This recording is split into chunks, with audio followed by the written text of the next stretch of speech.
Year വരാൻ തുടങ്ങി, new year വരാൻ തുടങ്ങി, ക്രിസ്മസ് എത്താൻ തുടങ്ങി, ബാർ ഹോട്ടലുകളിൽ കാവുസുകൾ കഴുകാൻ തുടങ്ങി. സുബഹിക്ക് ബാങ്ക് വിളിക്കുന്നതിന് മുമ്പേ തിരുവനന്തപുരത്ത് തുറക്കുന്ന സൺഡി ബാറിന്റെ വാതിൽ തുറക്കാൻ തുടങ്ങി.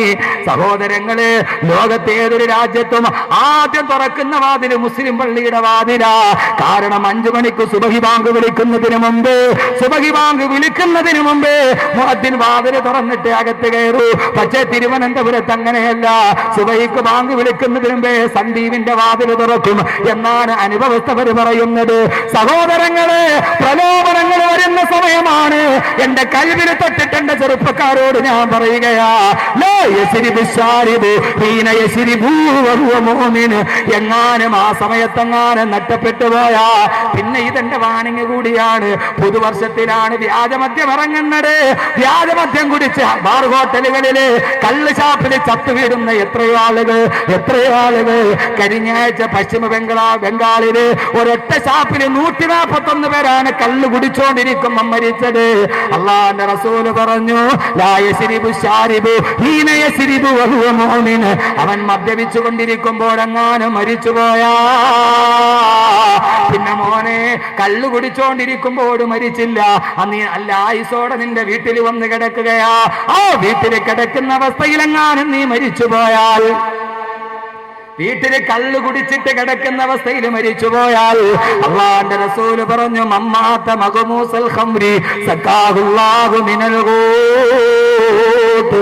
ആരെങ്കിലും ഒരു മദ്യപാനിയായ അവസ്ഥയിൽ മരിച്ചുപോയാൽ, മമ്മാത മഗ്മൂസൽ ഖംരി, ആരെങ്കിലും ഒരു മദ്യത്തിന്റെ തുള്ളി വയറ്റിൽ കിടക്കുന്ന അവസ്ഥയിൽ ആരെങ്കിലും മരിച്ചുപോയാ അവൻ മരിക്കുന്ന സമയം അവന്റെ ആമാശയത്തിന്റെ ഉള്ളിൽ കല്ലിന്റെ ഒരു തുള്ളി കിടപ്പുണ്ട്.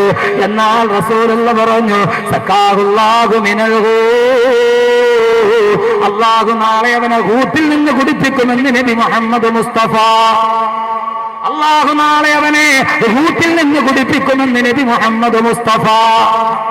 സഹാബത്ത് ചോദിച്ചു, നബിയേ മൽഗൂത്തത്തു യാ റസൂലല്ലാഹ്, മൽഗൂത്തത്തു യാ റസൂലല്ലാഹ്.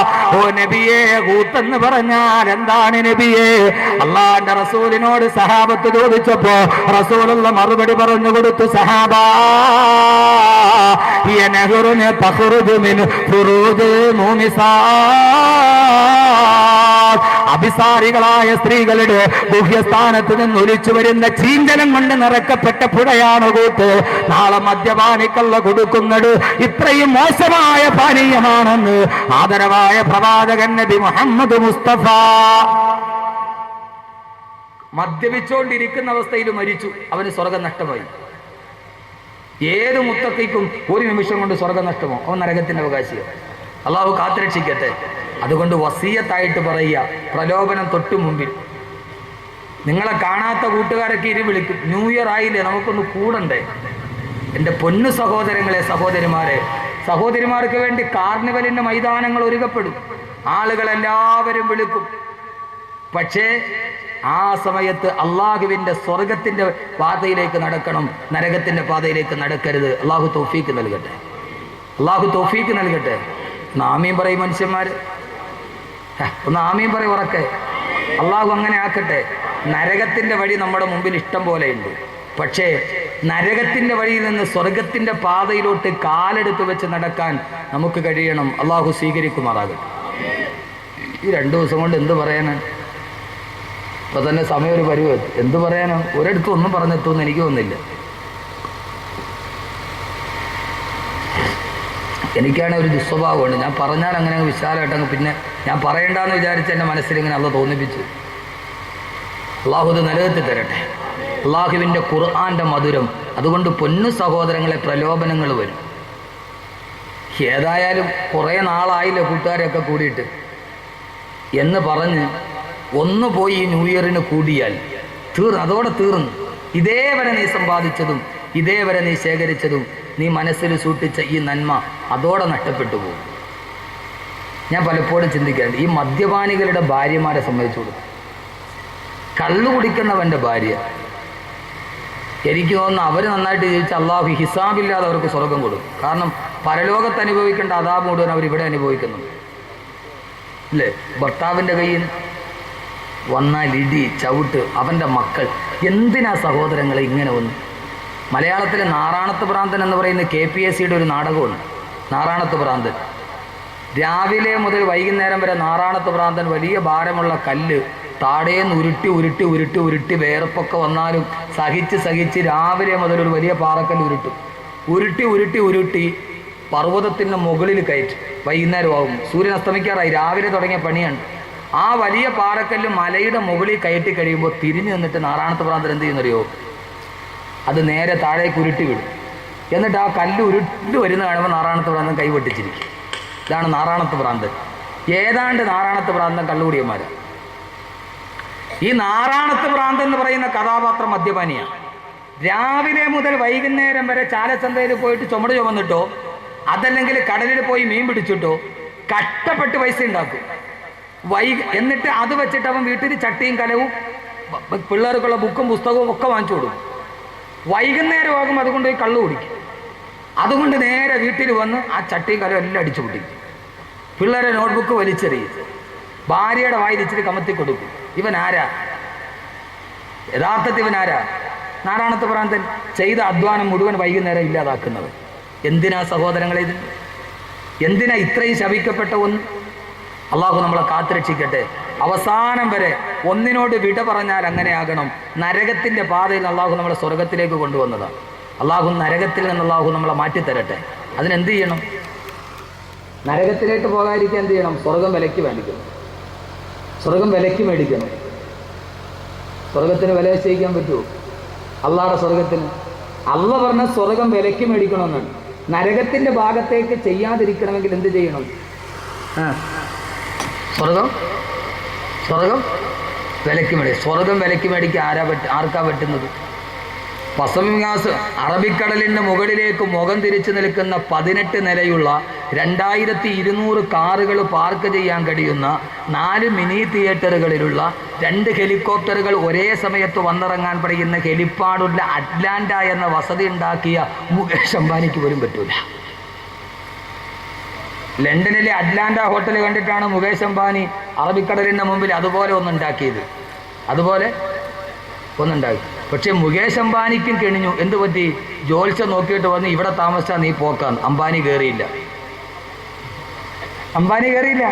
അംബാനി പാല് കാച്ചിയ വീട് ഇപ്പോഴും ഇതെല്ലാം അതേവരെ ജോത്സ്യന് ഒരു പരിപാടി ഇല്ലായിരുന്നു. ഇതെല്ലാം പണിത് തീർന്ന് 2 ഹെലിപ്പാഡ് ഒരേ സമയത്ത് 2 ഹെലികോപ്റ്റർ ഇറങ്ങാം. 2200 കാറുകൾ സെല്ലുലാർ കോമ്പൗണ്ടിൽ പാർക്ക് ചെയ്യാം.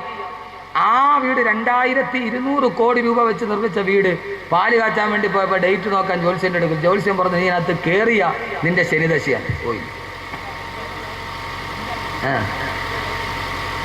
എവിടെ പോലെ വള്ളക്കടവിലും പ്രാന്തപ്രദേശത്തുള്ള ചില ആളുകൾ കൊച്ചിന് വല്ലാതെ രോഗം വരുമ്പോൾ ഖുർആൻ ഓതാൻ അവിടെ പോണ മാതിരി.